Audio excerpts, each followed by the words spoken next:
Hello, hello. Hope you guys are doing fantastic today. First thing I'm going to do is I'm going to show you that the thumbnail was not a clickbait. We did actually reach 50,000 ES. This is with a random chest that I bought literally 10 minutes ago for one divine. You could go higher than that. And from the maths I did and from some few tricks that you could still do, I think you could reach about 60,000 ES on this build. But for now, I'm using Warrior Invictus with attributes for more damage. You might be thinking, oh, like you got like 2.5 times more ES or 2 times more ES since the last video. You probably dropped a lot of damage. That I say that talk is cheap. Let's test it out. Let's find out. This is not a build guide yet. You might not believe me, but I still have upgrades to make. This build is still not ready. It's ready in like 90%. There's still some upgrades and still some things I'm figuring out. I did possibly I kid you not, 30 to 35 breach bosses, the Xesht, max tier Xesht bosses, in order to test different stuff and see what is going to be optimal for damage and everything. But I'm still not there. I need a little bit more time, and I need to write a guide for you guys before the written guide before I'm going to publish a YouTube guide video. So what I'm trying to say is that we're very close, but I'm still not there. So yeah, the clear, just like before. At this point, I'm thinking about dropping Grim Feast. That's right, the strongest, one of the strongest persistent buffs in the game. We don't need that anymore, really, because number one, we have Meditate. Number two, the amount of ES that this build can have is just absolutely absurd. And keep in mind that compared to some of you might say, oh, this is raw ES, right? And just, and nothing else. And 75% resistances. That is not true, because this build has about 20,000 evasion without acrobatics, about 5.5 with acrobatics. We still have about 60 something percent chance to avoid all the hits in the game, including AoEs. At this point, I'm thinking about just honestly dropping acrobatics, because that's plus one passive point. And bosses are, there isn't a single thing that is difficult for this build, but I would say that the bosses are like the easiest thing, virtually, because bosses in this game are not programmed to do this much damage, right? To reach this level of damage, bosses are meant to be threat for 5,000 life builds, 8,000 ES builds, something like that. They're not meant to do enough damage to kill 42, 45, 50,000 ES builds with acrobatics that on top of that can recover their energy shield pool very, very quickly in the middle of the combat. So, it is what it is. There are many things you can still do with this build. As I mentioned before, some of you might think that I sacrificed a lot of damage in order to get this amount of ES. I didn't. In fact, as a matter of fact, our ES increased by about 3 times since the last video. So at this point, map bosses die literally. That was kind of wonky because I don't think I was hitting the boss. I was just hitting the boss with the last attack from Ice Strike. So he would die faster. The bosses die in like 1 to 2 seconds. The pinnacle bosses I'm going to show you in a second, because we're gonna do like a real fast showcase. Now, in the last video there were comments that I don't pick up. Oh, there's another reach. Hold the phone.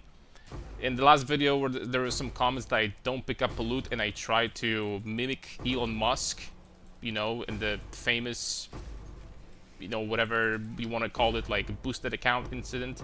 I didn't pick up loot because I didn't want to do this in the middle of the video. That's the only reason.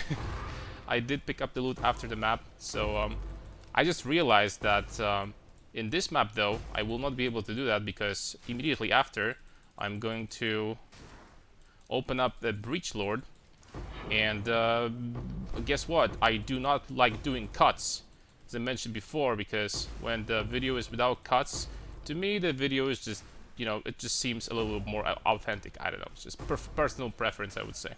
So what I'm going to do is to, I guess, pick up the most important stuff, the most important loot here, and we're gonna move on. But there is many things. The beauty. I'll be honest. Pillar of Cage Gods is like the best unique item in the game. It's totally overpowered and will get nerfed in the future balance patch, which is, I believe, going to be not very time soon. So you can absolutely build this character and freaking destroy the game with it. I would expect that the balance patch is going to be probably in like 3 to 4 to 5 to 6 weeks, something like that. I'm pretty sure that after the big patch that GGG just released, the main thing that they will be doing is focusing on PoE1, because, you know, PoE1 players are starved for content. I'm pretty sure that the balance patch, the big balance patch, with additionally with some extra content, is not going to happen in PoE2 very soon. So you can totally build it. The amount of damage, as I mentioned before, there are still upgrades that I want to do. This damage is without Astra Mantis, by the way. I did some math, and the damage of this build with Astra Mantis would about triple. This amulet for this build is absolutely crazy insane. And your ES would drop a little bit because this amulet is responsible for a big chunk of ES that I have. But with Astra Mantis, you would still have 30,000 ES, so big whoopsie, I guess. Alright, so what we're going to do is we're going to do a breach boss. So we're here. And I'm going to show you 2 options that you can do. And once again, I know this is not a build guide. The build guide will be literally in 2 days. Tomorrow I'll be writing a guide, a written guide, and on Monday I'm going to release a full guide with everything, with a budget version as well. I'll be talking about items, what you can do to achieve similar effect. Obviously, you're not going to be killing bosses as quickly as possible because, you know, the more attributes, the stronger you get, and attributes cost, because this is one of the, you know, the strongest builds. I do believe that I haven't seen anyone build the, you know, this build in this way, with ES and evasion at the same time. So I do believe that, you know, I don't want to sound like I'm bragging, but this is not my intention. But this might be like the most well-rounded build in the game right now, because the damage it does is very, very high. The tankiness is absolutely insane. I haven't died a single time on this character yet. And truth be told, I didn't even have a close call. Like, the closest call I had was like, I had like 6,000 ES left on a very, very, very bad map for me. But guess what? That was when I had 20,000 ES. Now I have 42. So, so yeah, it's and once again, there is many things you can do, because with this weapon you can scale a little bit more towards dexterity to reach stupid amounts of attack speed and utilize that in a certain way.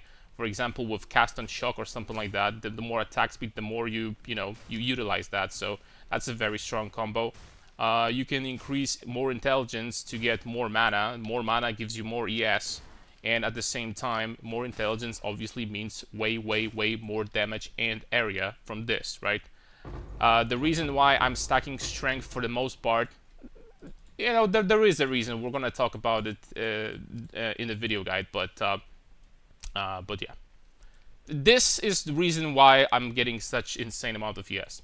But now, when it comes to boss fights, what you can do, pinnacle bosses, what you can do is just literally go ahead straight up like that, and you're going to kill bosses, you know, in 10-15 seconds, the max difficulty bosses. 35 million HP in 10-15 seconds sounds about right. Also, what you can do is do actually different stuff. Like, for example, you could completely drop Herald of Thunder, Herald of Ice. You know, you could drop Blink even. You could drop Grim Feast and add different auras that would increase your single target damage. That is totally something you can do. Also, what you can do is add Charged Staff with something like Lightning Exposure, and kill the boss with Charged Staff, the additional buff that normally we can't fit in because it requires you to have Frenzy charge, power charges, excuse me. And we can generate power charges with Siphoning Strike. So What you do is apply shock. Try to get power charges. There we go. Use this. Use everything. And now you just kill the boss. And you absolutely completely ignore everything that the boss does because... yeah. You don't need to worry about the boss whatsoever. Bosses don't do damage to you.